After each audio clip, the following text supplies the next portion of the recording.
জনাব নাহিদ ইসলাম, আপনি কোথায়?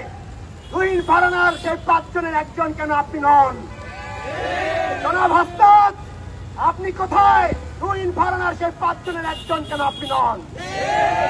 বাইরে যে গলা ফাটান দেশের পক্ষে, আর সংসদে যে তার ঠিক উল্টো যাত্রা, এটি বাংলাদেশের জনগণ গণ অভ্যুত্থানে হাজারো শহীদ এটি কোনোভাবেই গ্রহণ করবে না।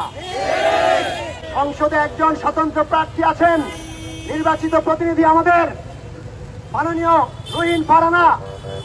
তিনি আফসোস করে আমরা তাকে বলতে শুনলাম, তিনি বললেন যে সংসদের নিয়ম অনুযায়ী যদি আজকে ওই মার্কিন যুক্তরাষ্ট্রের চুক্তি নিয়ে কথা বলতে হয় তবে 5 জন সংসদ সদস্যের অনুমতি লাগবে। জনাব নাহিদ ইসলাম, আপনি কোথায়? তুহিন ফারহানার সেই 5 জনের একজন কেন আপনি নন?